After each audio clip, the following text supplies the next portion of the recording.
अशी कुठली तुमच्या स्टोरी आहे की म्हणजे आम्हाला जास्त समजेल की असं झालंय म्हणून? माझे मित्र आहेत, त्यांच्या घरी मी डिव्हाइस हा बसवला होता पूर्वी. डिव्हाइस बसवून मला वाटते 1 वर्षभर झाले होते. त्याच्यानंतर अचानक एक दिवशी रात्री त्यांचा मला फोन आला. तो म्हणला की आम्ही देवाला गेलो होतो, घरातले सगळे, वडील घरी होते. वडिलांना चहा करायची सवय आहे, 4 वाजता चहा लागतो. त्यांनी 4 वाजता चहा केला, पण गॅस विजला होता, त्यांच्या लक्षात नाही आलं आणि त्यांनी गॅस तसाच चालू ठेवला. ज्यावेळी आम्ही रात्री 11 वाजता आलो. पण तुम्हाला लोकांमध्ये आता ह्याची अवेअरनेस दिसते का? खूप अवेअरनेस आहे, फक्त त्यांना समजून सांगणं गरजेचं आहे. शेवट काय आहे की लोकांना ते काय करतं हे माहीत झालं एकदा की लोक घेणार. प्रत्येकाचं घर प्रत्येकाला गरजेचं आहे. पण तुम्ही ते प्रोडक्ट बनवताना काही सेफ्टी मेजर्स घेतात? ह्या प्रोडक्टला टेस्टिंग खूप असतात. ज्यावेळी हे प्रोडक्ट्स बनतं त्यावेळेला त्याला 26 टेस्टमध्ये ते चेक केलं जातं आणि मगच ते मार्केटमध्ये येतं.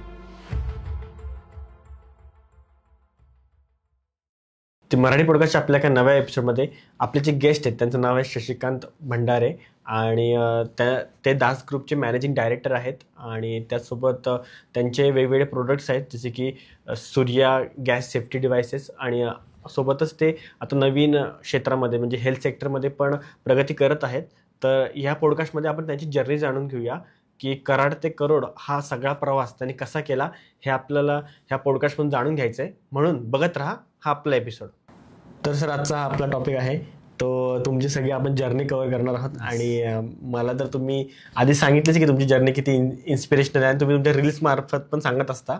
तर परत एकदा आपण एका नव्या ऑडियन्सला आपण तुमची जर्नी सांगूया आणि एका छोट्याशा घरातून आलेला व्यक्ती एवढं करोडोचं साम्राज्य कसं निर्माण करू शकतो हे आपल्या ऑडियन्सला समजेल यातून. तर सर मला तुमच्याकडून हे जाणून घ्यायला आवडेल की ही जी प्रोसेस आहे म्हणजे शून्यातून एवढं मोठं व्हायचं ह्यात अडचणी काय आल्या तुम्हाला? अडचणी तर बऱ्याच आल्या, कारण कुठलाही व्यवसाय किंवा आयुष्याची जर्नी जरी असेल तर असं आजपर्यंत कुठलं होत नाही की बाबा तुम्ही इथून उठून इथं झालाय. तर त्याच्यासाठी जे कष्ट आहेत किंवा त्याच्यासाठी लागणारं जे डिवोशन आहे, त्याच्यासाठी जे लागणारं माइंडसेट तुमचा झाला पाहिजे, तो पहिला आम्ही करून ठेवला होता. आणि बऱ्याच वेळेला एखादा व्यवसाय चालू केला की तो परत आपल्याला त्याच्यातला अनुभव नसतो, त्याच्यामुळे तो आत आला. पण ज्यावेळी बिझनेस तो आत येतो त्यावेळी आपल्याला तो काहीतरी देऊन जातो. तो अनुभव घेऊन परत दुसरा बिझनेस, म्हणजे आम्ही स्ट्रगल नाही सोडला. स्ट्रगल करत करत करत आज आपण इथंपर्यंत आलो. येणाऱ्या अडचणी तर बऱ्याच होत्या. काही वेळेला भांडवलची अडचण आली, काही वेळेला टीमची अडचण आली, काही वेळेला आपली परिस्थिती तिथंपर्यंत नाही आहे तर ते करू शकेन की नाही आपण, या काही गोष्टी आपल्याला आल्या. त्यावेळी आम्हाला चांगले सहकारी भेटले, चांगले ट्रेनर भेटले. ह्या सगळ्यांचा आढावा घेत घेत घेत हा आत्तापर्यंतचा प्रवास आपला झाला. पण सर आता तुम्हाला जर परत त्या जागी पाठवलं जुन्या काळामध्ये तर अशा कुठल्याच चुका आहेत तुम्ही टाळाल? नाही, चुका असं म्हणता येणार नाही. मी मगाशी पण म्हटलं की तुम्हाला हे अनुभव असतात, चूक अशी कुठलीच नाही आहे. आणि जी एखाद्या गोष्टीला एखादी जी वेळ लागते ती 100% आपण तिला द्यायला पाहिजे. जसं की एखादं फळ कच्चं आहे तर त्याला पकण्यासाठी आपल्याला वेळ दिला पाहिजे. तसाच हा बिझनेस पण असतो की जिथं सुरुवात केली आहे तिथून इथंपर्यंत येण्यापर्यंत आपल्याला काही चुका त्याच्यामध्ये होत असतात आणि त्या चुका आपल्याला काहीतरी शिकवून जात असतात, अनुभव देऊन जाऊ शकतात, त्याच्या परत आपण करू शकत नाही. त्यामुळे ज्या चुका झाल्या त्या चुका असं म्हणता येणार नाही.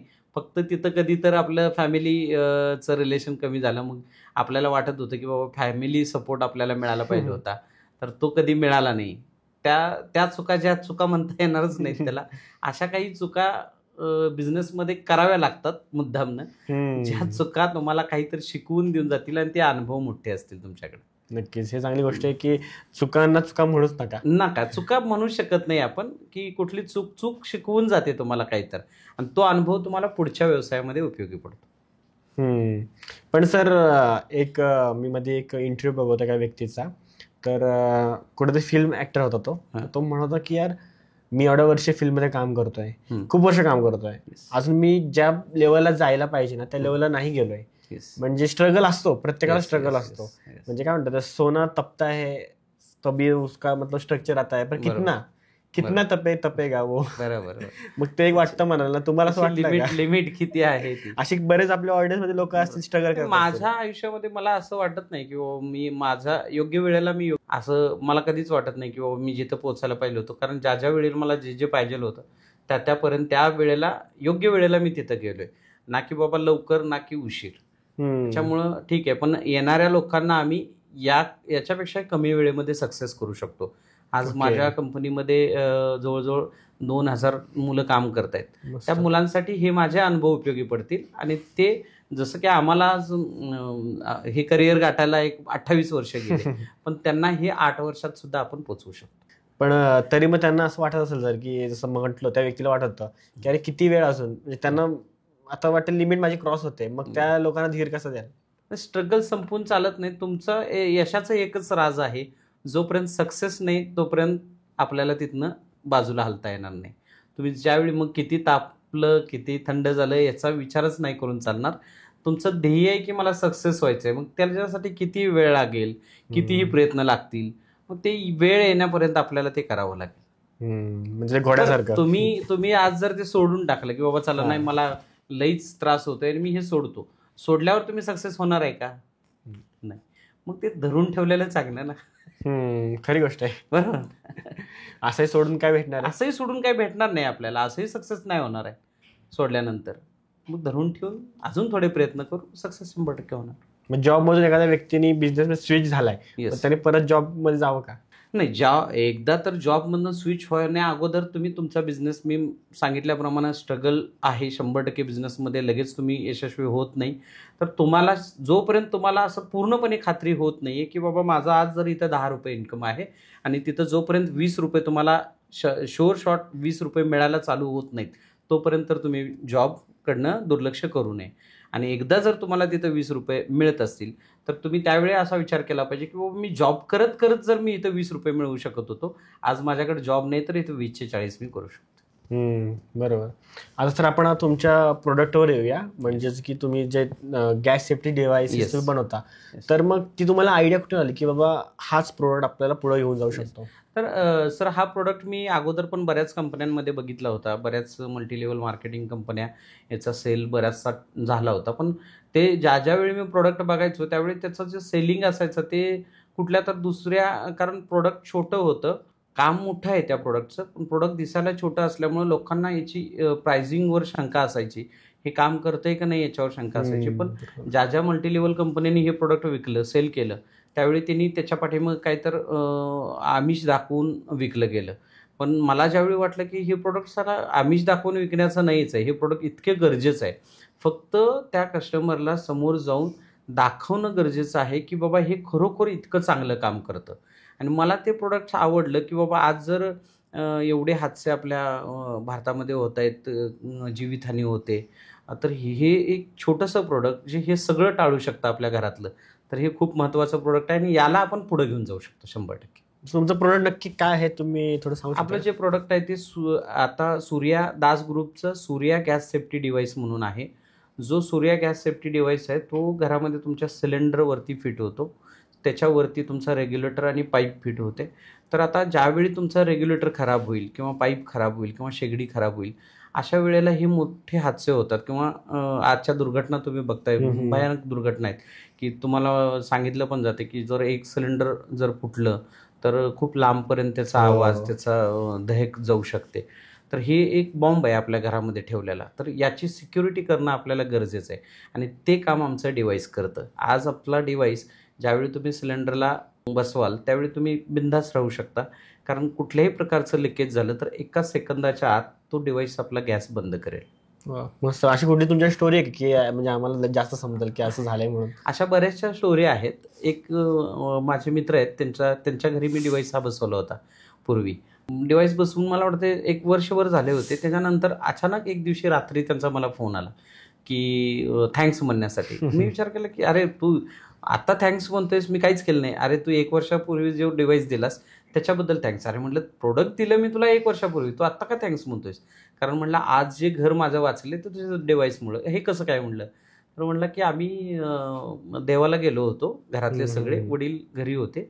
वडिलांना चहा करायची सवय आहे, 4 वाजता चहा लागतो. त्यांनी 4 वाजता चहा केला, पण गॅस विझला होता, त्याच्या लक्षात नाही आलं आणि त्यांनी गॅस तसाच चालू ठेवला आणि चहा घेतला. त्यांना थोडासा स्मेल पण कमी येतोय, त्याच्यामुळं स्मेल पण आला नाही गॅसचा त्यांना. त्याच्यानंतर 6-7 वाजता तिने अगरबत्ती, देवाला दिवा वगैरे लावला, हे सगळं चालू होतं. पण अशा कंडिशनमध्ये सुद्धा गॅस आपला घरातला चालू होता, पण कुठल्याही प्रकारची दुर्घटना आमच्या घरामध्ये घडली नाही. ज्यावेळी आम्ही रात्री 11 वाजता आलो त्यावेळी आम्हाला इतका स्मेल येत होता घरामध्ये, पण बघितलं तर दिवा चालू होता, अगरबत्ती चालू होती, पण कुठल्याही प्रकारची आग तिथं लागली नव्हती. आम्ही नंतर बघितलं तर गॅस चालू होता, बंद केला, पण हे फक्त तुझ्या डिव्हाइसमुळेच शक्य झालं. मस्त. ही एक घटना आहे. परत एक शिक्षक होते आमचे, शिक्षकांना आम्ही डिव्हाइस दिला होता, त्यांना मॅथचं खूप वेड होतं. आणि एकदा त्यांनी काय केलं, तिकडं दूध गरम करायला ठेवलं गॅसवर, घरातले गावी गेले होते, ते मॅच बघत बसले. त्यांच्या लक्षातच नाही की आपला गॅस दूध गॅसवरती आहे. ते दूध वरती उकळलं, परत गॅसवरती पडलं, गॅस विझला, घरामध्ये पूर्ण स्मेल येतोय, पण यांचं लक्ष नाही, हे फक्त टी व्हीच्या ह्याच्यामध्ये दंग आहेत. नंतर जाऊन तिने ज्यावेळी बघितलं तर त्यावेळी अरे म्हटले गॅस विझलाय, पण कुठलीही दुर्घटना झाली नाही. तिने परत गॅस पेटवला तर तितकाच गॅस पेटला जितका त्यांना विझला होता. वा, मस्तच. म्हणजे एक प्रकारे पैसे आपण कमवण्यापेक्षा ह्याच्यावर लोक तुम्हाला सांगतात की अरे तुमच्यामुळं माझा जीव खूप स्टोरीज वाचला. आहेत, खूप स्टोरी. लहान मुलं सुद्धा असतात. बऱ्याच वेळेला आपले लहान मुलं गॅस जवळ जातात, पाईप ओढणे वगैरे असा प्रकार असतो. तर अशा एक आजोबांचा पण फोन आला होता. अहो म्हणले की आज तुमच्यामुळं माझं नातवानी घर वाचलं. आम्ही शेतात गेलो होतो गडबडीनं, तर नातवानं ती गॅसची पाईप ओढली आणि पाईप निघाली होती, आणि निघाल्याबरोबर तुमचा डिव्हाइस असल्यामुळं ती एका सेकंदात आपला गॅस बंद झाला. जर आपला डिव्हाइस तुमचा घरी नसता तर आज माझं घर कुठं असतं मलाही माहीत नाही म्हणले. खूप थँक्यू म्हणले, तुमचं खूप चांगलं प्रोडक्ट आहे. अशा बऱ्याचशा घटना आपल्याला ऐकायला मिळतात. बरोबर. मग आता सर, हे जे प्रोडक्ट आहे गॅस सेफ्टी डिव्हाइस, तर ते मग घेताना मग ग्राहकांनी काय काळजी घेतली जेणेकरून त्यांना फसवलं जाणार नाही? मेन म्हणजे हे प्रोडक्ट्स बाहेर बऱ्याचशा कंपन्यांचं आहे. त्याच्यामध्ये काही लोक असं विकण्यासाठी म्हणून पण प्रोडक्ट विकतात की पैसे मिळवण्यासाठी. मग त्याच्यात डुप्लिकेट प्रोडक्ट्स आहेत. तर प्रोडक्ट बघताना ब्रँडिंग प्रोडक्टचं बघावं, कारण हे सुरक्षेचं प्रोडक्ट आहे. त्याच्यावर ब्रँडिंग बघावं, त्याची वॉरंटी गॅरंटी, त्याची सर्व्हिस बघून मगच ते प्रोडक्ट्स त्यांनी खरेदी करावं, ना की प्राइसिंग बघून बाबा स्वस्तात मिळतंय तर बसवून टाकू, असं नको. तर त्याची प्राइसिंग बघण्यापेक्षा ते सुरक्षित किती आहे, ते ब्रँडेड किती आहे, हे बघूनच ते प्रोडक्ट्स त्यांनी यूज करावं. ओके. आणि मग हे आता ठीक आहे, हे तर झालं ग्राहकांच्या साईडचं, पण तुम्ही ते प्रोडक्ट बनवताना काही सेफ्टी मेजर्स घेता का? ह्या प्रोडक्टला टेस्टिंग खूप असतात. ज्यावेळी हे प्रोडक्ट्स बनतं त्यावेळेला त्याला 26 टेस्ट मध्ये ते चेक केलं जातं आणि मगच ते मार्केटमध्ये येतं. त्याचबरोबर त्याला 1 करोडचा इन्शुरन्स पण कंपनीकडनं दिला जातो, प्रोडक्ट लायबिलिटी इन्शुरन्स. ओके. म्हणजे जर काय फॉल्ट झाला, येस, जर प्रोडक्टमुळे काय फटका झाला लोकांना तर त्या प्रोडक्टवर इन्शुरन्स असतो त्याचा. ओके, चांगलं आहे. म्हणजे आणि एवढं कमी किमतीचं आणि एवढं चांगलं प्रोडक्ट, तर सेफ्टी म्हणजे एखाद्याचा जीव वाचवणं म्हणजे पैशाची तर व्हॅल्यू नाहीच. खूप खूप चांगल्या आपण जर तुम्ही न्यूज बघितला तर खूप म्हणजे इतकं वाईट वाटेल की चांगली लोक, काही 10वीची परीक्षा दिलेली मुलं बरेच गॅसमध्ये, म्हणजे त्यांचा रिझल्ट इतका मला तर एक शिरोलीची घटना आहे की शिरोलीमध्ये एक स्फोट झाला होता. त्यावेळी त्या मुलगा पूर्ण त्याच्यामध्ये एक्सपायर झाला होता. तर त्याचा 10वीचा निकाल 99% लागला होता. बापरे. म्हणजे अशा खूप घटना आहेत की गॅसमुळं भरपूर होतात आणि एकेकाचं घर उद्ध्वस्त झालं असतं. गोरगरीब लोकांना तर एक म्हणजे जमवणं म्हणजे खूप मुश्किल आहे, आणि त्यातनं जर जमवलेलं असं काही झालं तर त्यांचं पूर्ण आयुष्य त्याच्यामध्ये बरबाद होतं. बरोबर. आणि कधी होईल हे आपल्याला अशी हे पण गॅरंटी नाही मिळू शकत. हे मी म्हणलं ना की तुम्ही घरात एक बॉम्ब ठेवलाय, सडन लगेच कधी त्याची सिक्युरिटी तुम्हाला करणं गरजेचं आहे. आज आपल्या घरामध्ये लाईट आहे, कुठे शॉर्ट सर्किट झालं की फ्यूज पडतो आणि आपला तिथंच लाईट स्टॉप होतो. पण तसं सिलेंडरला काहीच नव्हतं, तर तेच काम आपलं डिव्हाइस सिलेंडरला करतं. तुम्ही घरी असा नसा, कुठेही काही झालं, लिकेज झालं की 1 सेकंदामध्ये बंद होतं. पण तुम्हाला लोकांमध्ये आता ह्याची अवेअरनेस दिसते का? खूप अवेअरनेस आहे, फक्त त्यांना समजून सांगणं गरजेचं आहे. शेवट काय आहे की लोकांना ते काय करतं हे माहीत झालं एकदा की लोक घेणार. प्रत्येकाचं घर प्रत्येकाला गरजेचं आहे. आज जर आपण करमणुकीसाठी 50,000चा TV घरामध्ये लावू शकतो, तर एक 3,000चा डिव्हाइस आपण पूर्ण घर सुरक्षित ठेवण्यासाठी घ्यायला काय हरकत नाही. बरोबर आहे. आणि जसं आपण व्हॅल्यू तर जिथं गोष्टी माणसाच्या जीवाची ह्या जीवाची आहे तिथं तर किंमत बघून पण चालणार नाही आपल्याला. तर सर आता आपण थोडंसं म्हणजे लोकांना मार्गदर्शन करूया, कारण तुम्ही या क्षेत्रामध्ये एक्सपर्ट आहात. तर बरेच लोकांना प्रश्न असतात, ते आपण त्यांचे सॉल्व्ह करायचा प्रयत्न करू. तर आता सर बऱ्याच जागी म्हणजे गुजरातमध्ये पण आपण बघतो की गॅस पाईपलाईनची कन्सेप्ट आले. येस. तर तुम्हाला काय बेटर वाटतं, गॅस सिलेंडर की गॅस पाईपलाईन? सिलेंडरपेक्षा पाईपलाईन कधीही चांगली, कारण ॲडव्हान्स जग हे पाहिजेच, ॲडव्हान्स आपण गेलंच पाहिजे. आज सिलेंडर संपल्यानंतर जी धावपळ घरात होते ती शक्यतो महिलांची होते. महिलांबरोबर त्या घरचा करता माणूस त्याची होते. अचानक गॅस संपला आहे, खिशात पैसे नाही आहेत किंवा पळापळी जी होते ती थांबेल आणि कंटिन्यू पाईपलाईननं फक्त त्याच्या ज्या काय सुरक्षिततेच्या बाबी आहेत त्या पाळणं खूप गरजेचं आहे, कारण गॅस हा कधीही पेट घेऊ शकतो. तर ज्या काही सुरक्षा पाळून जर पाईपलाईन असेल तर ती खूप सुंदर आहे. ओके. मग परत पाईपलाईन्सचे पण वेगळे धोके असतील ना, जसे गॅसचे? गॅस पाईपलाईनचे पण धोके आहेत. बऱ्यापैकी सिक्युरिटी पाळलेली आहे. जसं आमचा डिव्हाइस आहे आता, तशा प्रकारचे मोठे डिव्हाइस जागोजागी त्या पाईपलाईनला सेट केलेले आहेत. आणि त्याच्यानंतर आमचा पाईपलाईनचा डिव्हाइस पण आलेला आहे, जेणेकरून बाबा तुम्हाला धोका पाईप जिथं आल्या तुमची घरी तिथून जी रबर ट्यूब टाकतो आपण, रबर ट्यूब आणि शेगडीला जी धोका आहे तिथं आपला डिव्हाइस तो चालू शकतो. ओके. म्हणजे असं नाही की फक्त सिलेंडर, पाईपलाईन दोन्ही पण? Yes yes yes. आता मग हे सर प्रोडक्ट बनवता तुम्हाला चॅलेंजेस काय आले होते? प्रोडक्ट ऑलरेडी हे बाहेरचं प्रोडक्ट आहे, बाहेरच्या देशातलं. आपण इथं ओन्ली त्याचं जोडायचं काम इथं होतं.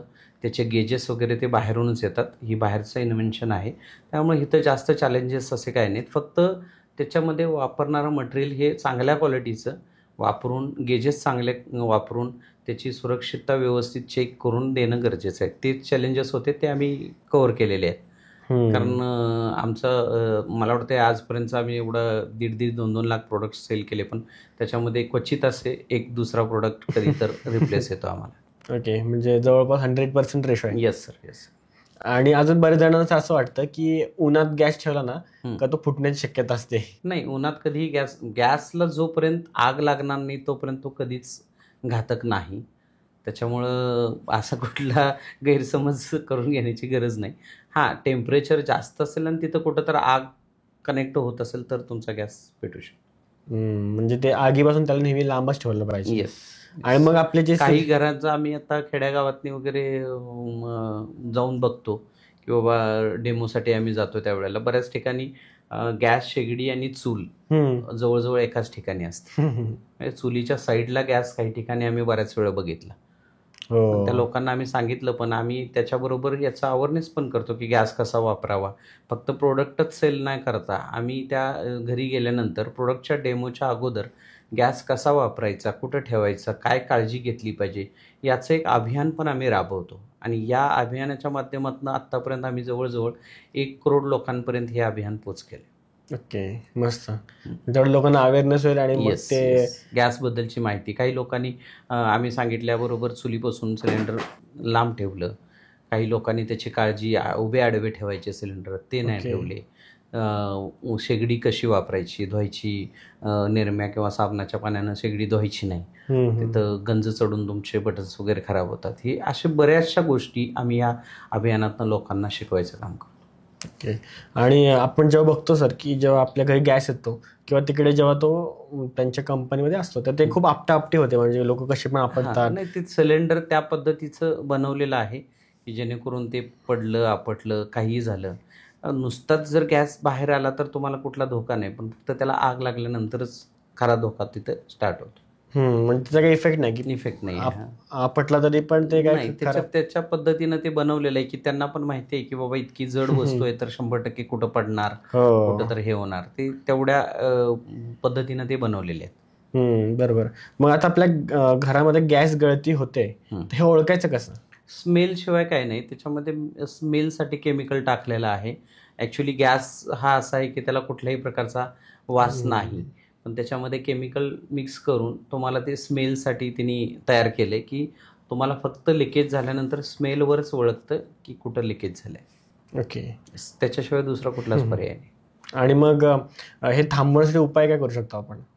लिकेज थांबवण्यासाठी एकच आहे, मी सांगितल्याप्रमाणे की तुम्ही सेफ्टी पाळली पाहिजे. त्याला डिव्हाइस बसवला तर तुम्हाला म्हणजे काही टेन्शनच नाही आहे. आणि लिकेज कुठं होतं आहे किंवा चेक करणं गरजेचं आहे. स्मेल येत असेल तर टाकी बाहेर घेऊन जाणे घरातनं. या सगळ्या काळजी त्याच्याबरोबर घेतल्या पाहिजेत तुम्हाला. बरोबर. आणि मग लोक खिडकी वगैरे ओपन पण करतात ना काही हां, बऱ्याच वेळेला गॅस लीक झाल्यानंतर आत्तापर्यंत जर काढलं तर जे स्फोटचं प्रमाण आहे ते सकाळी पहाटे 5 किंवा 6च्या दरम्यान जास्त स्फोट झालेले आहेत. तर हे कशामुळं होतं, की रात्री ज्यावेळी आपण गॅस बंद करून लोकं झोपतात त्यावेळी आपल्याला सवय असते, की दरवाजे खिडक्या पूर्ण बंद असतात आणि जर बारीक लिकेज असेल तर दिवसभर तुम्हाला कळालेलं नसतं लिकेज झालेलं. रात्रीच्या वेळेला ते गॅस तिथं आतमध्ये पूर्ण पसरला जातो आणि झोपेतनं उठल्यानंतर आपलं पहिलं काम असतं, की आपण टॉयलेटला वगैरे जातो आणि जाताना फक्त लाईटचं बटन आपण ऑन करतो. ज्यावेळी तुम्ही बटन ऑन करताय त्या बटनामध्ये छोटासा स्पार्क आतमध्ये पडत असतो.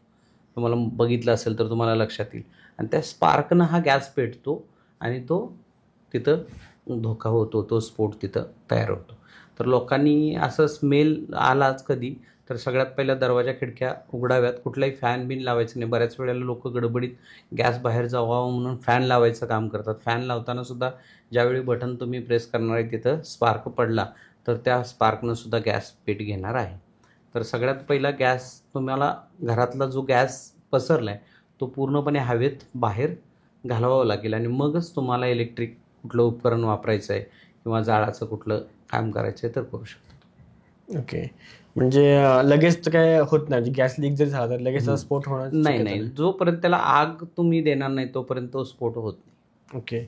आणि मग अजून एक लोकांचं असतं की गॅसची शेगडीची ज्योत याच्यावर पण आपल्याला ओळखता येतं की काय प्रॉब्लेम आहे. हा प्रकार नाही होत. हे त्याच्यामधला गॅस संपत आल्यानंतर थोडंसं लालसर तुम्हाला दिसेल एवढंच असतं. पण बाकी त्याच्यामध्ये काय तुम्हाला जास्त कळत नाही.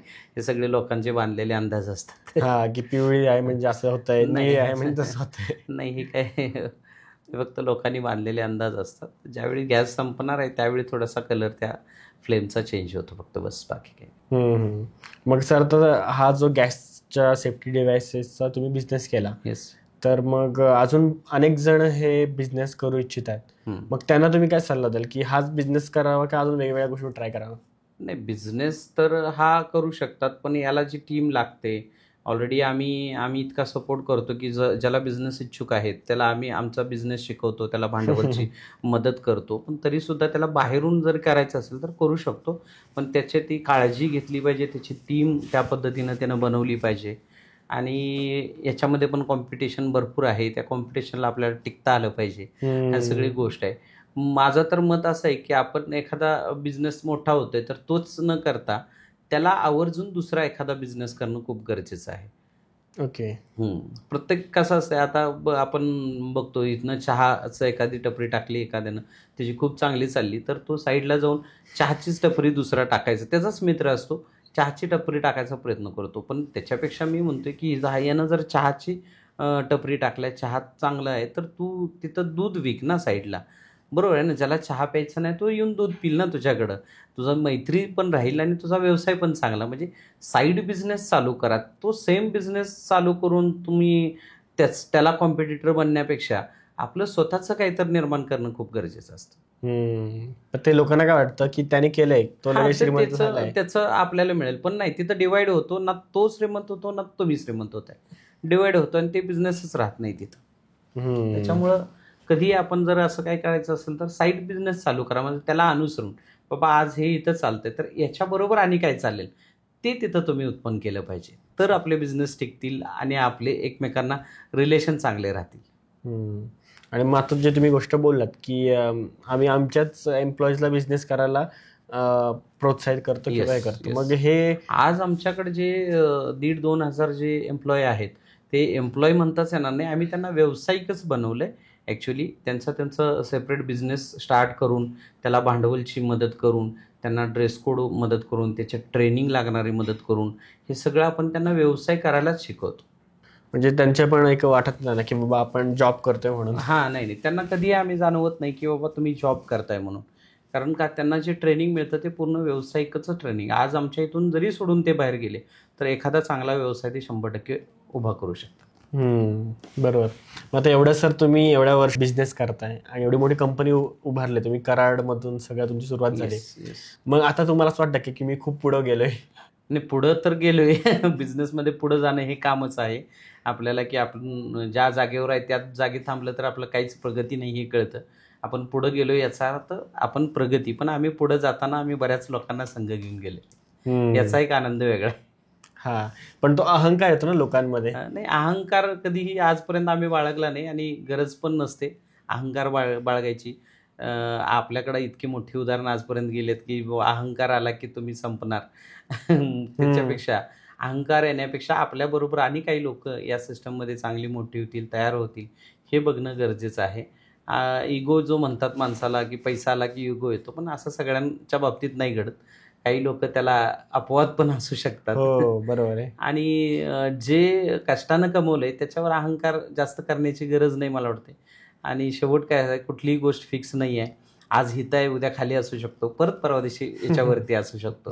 तर ते ते लेवल सांभाळणं मला गरजेचं वाटतं. बरोबर आहे. मला काय वाटतं सर, की लोक जे म्हणतात ना की पैसे इम्पॉर्टंट नाही आहेत किंवा पैसे आल्यावर ना लोक वाईट होतात, तर तसं काही नाही. कारण कसं असतं, पैसा हा तुम्हाला वाईट बनवत नाही. पैसा तुमचे गुणधर्म अजून इन्हान्स करतो. बरोबर. म्हणजे एखादा रतन टाटा सारखा व्यक्ती असेल ना, तो दानशूर असेल तर अजून दान करणार पैसे, आणि एखादा वाईट आहे तो वाईटच करणार. म्हणजे पैसे तुमचे गुणधर्म फक्त वाढवतं, बाकी तुम्हाला वाईट करत. येस. नाही, तुमचे चांगले गुणधर्म चांगले वाढतील, वाईट असतील तर वाईट वाढतील. आणि लोक पैशाला नाव ठेवतात नाही, की हा पैसा आला म्हणून बिघडला. नाही, असं कधीच होत नाही. तुम्हाला असं कधी वाटलं का की अरे मी आधी पैसे नव्हते तेव्हा मी थोडासा शांत होतो, आता माझ्या पैसे आले तर मी लोकांवर? नाही, असं कधीच वाटत नाही. उलटा आम्हाला असं वाटतं की माझी तर इच्छा आहे भरपूर की पैसे आले माझ्याकडे जर शिल्लक राहत असतील तर मी आजही दानधर्म करतो. ज्याला गरज आहे, एखाद्या शाळेला, मूकबधीर शाळेला गरज आहे, एखादे जिथं बाबा अनाथ आश्रम आहेत, एखादं वृद्धाश्रम आहेत, अशा ठिकाणी या पैशाचा माझा उपयोग होईल याची जास्तीत जास्त तरतूद करतो. आणि ते करणं मला खूप आवडतं पण. आणि अजून पण भविष्यात बरेचसे पैसे आले तर मी अशाच मार्गाने ते पैसे, म्हणजे जिथं गरज आहे त्या ठिकाणी देईल. मंदिरात पैसे देण्यापेक्षा अशा ठिकाणी पैसे दिलेले मला खूप चांगले आवडतात. आणि दुसरं म्हणजे सर एक असतं की बरेच जी गावाकडची मुलं असतात त्यांना काय वाटतं की अरे आपल्याकडं तर ते रिसोर्सेस नाही आहेत किंवा माझ्या घरचे श्रीमंत नाही आहेत, मला तेवढं शिक्षण नाही आहे. मग अशा लोकांनी कसं पुढे जायचं? या बाबतीत जर म्हटलं तर माझं खूप मोठं उदाहरण आहे. माझी फॅमिली एकदम म्हणजे गरिबीतनं आमची होती. वडील म्हणजे रोज पैसे मिळवल्यानंतर आमचं घर चालेल अशा परिस्थितीतले असे पेरेंट्स माझे होते. त्यातनं आणि शिक्षणाच्या बाबतीत म्हटलं तर माझं शिक्षण फक्त 9वी पास आहे मी. मग तुम्ही विचार करा की बाबा या दोन्ही गोष्टी मी इथं खोडून काढल्यात, तर मी खोडून काढू शकतो तर जगातला प्रत्येक मुलगा करू शकतो. फक्त त्याचा कॉन्फिडन्स असणं आणि कुठल्या आधार घेण्यापेक्षा स्वतःच दुसऱ्याचा आधार बनायला चालू करा. 100% तुम्ही मोठे व्हाल. मी बऱ्याच वेळेला माझ्या सगळ्या संभाषणात म्हणतो की तुम्ही घेणारेपेक्षा देणारे बना. ज्या दिवशी देणारे बनाल त्या दिवशी तुम्ही मोठे व्हाल. बरोबर. तुम्ही जर कारण सांगत बसला की मी माझं शिक्षणच नव्हतं, मला भांडवलच नव्हतं, माझी परिस्थितीच नव्हती, तर नाही. आज आपल्याकडे मोठमोठी उदाहरणं आहेत. बाबासाहेब आंबेडकरांकडे असं कुठलं शिकण्यासाठी साधन नव्हतं. त्यांनी एखाद्या लाईट खाली बसून स्वतःचं आयुष्य शिक्षण पूर्ण केलंय. जर ते करू शकतात तर त्यांनी एक आपल्यासाठी एक मोठं उदाहरण ठरवून दिलंय ना, की बाबा मी करू शकतो तर तुम्ही पण करू शकताय. बरोबर. आणि ज्याला नावं ठेवायचं तो नावच ठेवणार. येस, नावं ठेवणारा हा नाव. म्हणजे ज्याला करायचं नाही आहे त्याच्यासाठी कारण आहेत, ज्याला करायचं आहे त्याच्यासाठी काहीच कारण नाही. मग आता तुम्ही ह्या एवढ्या पुढपर्यंत आलाय, मग बरेचसे तुमचे पार्टनर्स असतील जे त्यावेळीच निघून गेले असतील आणि त्यांना आता वाटत बरेचसे लोक आहेत. बरेचसे माझ्या कसं हे प्रत्येकाच्या आयुष्यात असतं, माझ्याच असं नाही. मी माझ्या प्रवासामध्ये बरेचसे लोक गेली निम्म्यातनं सोडून. काही सुरुवातीला गेली, काही मध्ये आल्यावर गेली, काही आज पण ते प्रवाह चालू आहे. काही लोक आज पण सोडून जायचा विचार करतात. पण मला असं वाटतं की बाबा त्यांना काय वाटतंय माहीत नाही मला, पण मला तर त्यांच्याबद्दल खूप वाईट वाटतं की आज मी इथं आहे, ते संघ असते तर तेही माझ्याबरोबर असते आणि अजून आम्ही कुठं तर मोठं झालो असतो. त्यांचा थोडासा माझ्यावर विश्वास कमी पडला असेल किंवा थोडंसं त्यांना अनफील वाटलं असेल म्हणून ते सोडून गेले. पण ते न जाता ते जर संघ आज पण मी परत यायला तयार असतील तर मी त्यांना माझ्या संघ घ्यायला तयार आहे. कारण काय आहे की हे काम जे करण्याचं हे संघ जाण्यासाठी केलेलं स्थापन उद्योग आहे आपला. माझा जो उद्योग आहे तो मी दास ग्रुप म्हणजे ड्रीम्स अचिव्हमेंट सक्सेस. इथं ड्रीम्स लोकांच्या अचिव्हमेंट करून सक्सेस त्यांना करण्यासाठी ही कंपनी खोलली आहे. आणि इथून जर जात असतील तर ते माझ्यासाठी, मला तर वाईट वाटतं की तिने नाही गेलं पाहिजे. थोडा विश्वास ठेवून, हां चुकत असेल कुठं तर बाबा थोडासा वेळ देऊन थांबणं गरजेचं आहे. बरोबर. मग तुमचा टीम स्पिरिटवर जास्त विश्वास आहे. येस. एकटा माणूस सक्सेसफुल होऊ शकतो का मग? एकटा माणूस सक्सेसफुल होऊ शकतो. एकट्यानं सक्सेस होण्यापेक्षा मला वाटतं की मिळून सक्सेस झालेला त्याचं एन्जॉयच वेगळा असेल. सेलिब्रेट करायला सोबत मित्र पण असतात आपले. येस.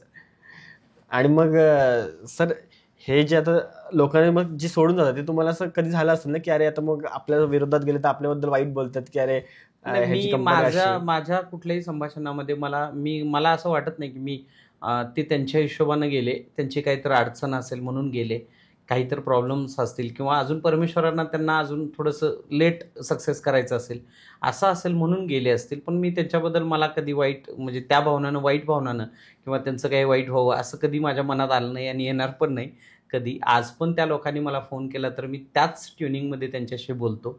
माझा कुठलाही ॲटिट्यूड चेंज नसतो त्यांच्याबद्दल. त्याच पद्धतीनं माझं बोलणं, जसं ते माझ्याकडं होते त्यावेळी मी, काही लोकांनी तर सेम बिझनेससुद्धा माझ्यासारखे चालू केले, तिथंसुद्धा ते अनसक्सेस झाले. पण माझी इच्छा कधीच नव्हती की ते अनसक्सेस व्हावे. तिने सक्सेसच व्हावं. कारण आपल्या इथनं दास ग्रुपमधनं गेलेला मुलगा हा सक्सेसच असावा. कारण तेवढं ट्रेनिंग, तेवढी कला आम्ही त्याच्याकडे दिलेली आहे. फक्त तो अर्धवट ज्ञानानं गेल्यामुळं थोडंसं कुठं तर अनसक्सेस होतो. पण त्यांनी परत जरी आले तर आम्ही त्याच्यासाठी तयार असतो. काय मस्त. आणि मग सर, तुमच्या कराडबद्दल थोडं सांगा की तुम्हाला कसं वाटतं कराडमध्ये? कराड ही माझ्यासाठी तर एक म्हणजे मला सांगायचं म्हटलं तर माझी सक्सेस भूमी झाली. माझा जो स्ट्रगल झाला तो बाकीच्या अदर सिटीजमधनं झाला. माझ्या जन्मभूमीत झाला. बऱ्याच ठिकाणी कोल्हापूर असेल किंवा हातकणंगले असेल, जयसिंगपूर असेल, बऱ्याच ठिकाणी झालं. पण मला जो सक्सेस माझा स्टार्ट झाला तो कराडपासून झाला. त्यामुळे माझ्यासाठी कराड एक म्हणजे अविस्मरणीय स्थान आहे ते. म्हणजे तुम्ही तुमच्या मध्ये ट्रेनिंग मध्ये सगळं तिकडचंच आहे सगळ्या येस गोष्टी. येस. म्हणजे तुम्ही आत घेतलंय त्याला सगळं. हां, नाही खूप छान आहे. आणि कराड सिटी ही तशी खूप चांगली आहे, स्वच्छ आहे, सुंदर आहे. आणि त्याला म्हणतात विद्याची नगरी. पण पुण्याच्या नंतर नाव जर येत असेल तर कराडचंच येतं तिथं. आणि एक व्यावसायिकांसाठी खूप चांगली संधी आहे कराड. खूप चांगले व्यावसायिक आज कराडमधून तयार झालेले आहेत. ओके. मग तरी पण बरेच जण पुण्याला शिफ्ट यायचं बघतात ना. पुण्याला शिफ्ट व्हायचं कारण असं असतं की इथून तुम्हाला कनेक्टिव्हिटी चांगली राहते. जर तुम्हाला बाहेर अजून 4-5 राज्यातनी जर बिझनेस करायचा असेल तर त्यांना कराड प्लेस असं सांगून चालणार नाही. कारण कराड म्हटल्यावर त्यांचा बघण्याचा दृष्टिकोन वेगळा होऊ शकतो. माझेसुद्धा आत्ता ऑफिसेस आहेत, रजिस्टर्ड ऑफिस सगळे पुण्याचेच आहेत. काम जरी माझं कराडमधनं चालत असेल तर रजिस्टर्ड ऑफिस हे मी पुण्यामध्येच केले. कारण पुणे हे सहजासहजी ओळखलं जातं. कराड म्हटल्यावर ओळखलं जात नाही. मग त्या उद्देशानं लोकांचा बघण्याचा दृष्टिकोन वेगळा. कराडमधनं मग छोटी कंपनी असेल असं एक उद्देश होतो. त्याच्यासाठी पुणे ही कनेक्टिव्हिटीसाठी आणि अदर राज्यांमध्ये आपल्याला बिझनेस वाढवण्यासाठी खूप चांगलं. हा, म्हणजे पुणे आणि मुंबई सारखे शहर लगेच त्यासाठी जर शिफ्ट व्हायला लागत असेल तर योग्य आहे ते. काय म्हणजे अगदीच म्हणजे म्हणतो ना आपण की आपल्याला मराठी माणसांना सवय असे की मॉडेल पण वाकणार नाही, तसे करून चालत नाही म्हणता येत ना. बिझनेस करायचा आहे तर वाकलं पण पाहिजे, मोडलं पण पाहिजे, जिथं पाहिजे तिथं, पण परत ताट उभारता आलं पाहिजे आपल्याला. हा, म्हणजे कुठे कसं वागायचं समजलं पाहिजे. 100%. आणि मग सर, आता आपल्या at the end of the podcast आता मला तुम्हाला शेवटला हे विचारायचं आहे की मग आता तुमचे फ्युचर प्लॅन्स काय, कुठल्या प्रोडक्ट्स किंवा काय तुमचं विजन आहे? सध्या आपलं डिव्हाइसचं प्रोडक्ट खूप छान चालू आहे. त्याच्यामध्ये 2000 मुलं आपल्याकडं व्यावसायिक म्हणतात त्याचं ट्रेनिंग चालू आहे. त्याचबरोबर आत्ता आम्ही नवीन जस्ट लॉन्च केली आत्ताच कंपनी, दास सूर्या बेवरेजेस म्हणून. ही कंपनी आयुर्वेदातलं एक ॲडव्हान्स प्रोडक्ट म्हणून आपण त्याच्यामध्ये उतरलो आहे. त्याच्यामध्ये काही प्रोडक्ट्स हेल्थ रिलेटेड, म्हणजे आता आम्ही आम्हाला वाटतं की घर सुरक्षित केलं बरोबर, तर घरातली लोकं पण सुरक्षित करणं आज आपल्या देशाची गरज आहे. कारण एवढे मोठे आजार करोनासारखे वगैरे आपल्याकडे येऊन गेले तर लोकांना आता सुरक्षित करण्यासाठी त्यांना हेल्दी बनवणं गरजेचं आहे किंवा हेल्दी ठेवणं गरजेचं आहे. तर ह्या अनुषंगानं आम्ही आज आयुर्वेदिक प्रोडक्ट्समध्ये आता स्टार्ट केलेली कंपनी आहे. आणि त्याच्यात पण एक चांगला परफॉर्मन्स आपण दाखवू, काय अडचण नाही. नक्कीच सर, तुमचे सगळेच प्रोडक्ट असेच सक्सेसफुल हो आणि आपल्या देशाला आणि आपल्या महाराष्ट्राला पण त्याचा फायदा हो आणि आपल्या इथल्या लोकांना फायदा हो अशीच अपेक्षा राहील. तसं धन्यवाद, तुम्ही आमच्या पॉडकास्टवर आलात. Thank you sir, thank you. Thank you. I hope तुम्हाला व्हिडिओ आवडला असेल लाईक करा, कमेंट करा आणि चॅनलला सबस्क्राईब जरूर करा. कारण जेवढे तुम्ही आपले सबस्क्रायबर वाढवाल तेवढे चांगले गेस्ट आपण आपल्या चॅनलवर आणू शकतो. म्हणून तुम्ही चॅनलला सबस्क्राईब जरूर करा आणि जाणून घ्या आपल्या लोकांच्या गोष्टी आपल्या मराठीत, फक्त आणि फक्त ती मराठी पॉडकास्टवर.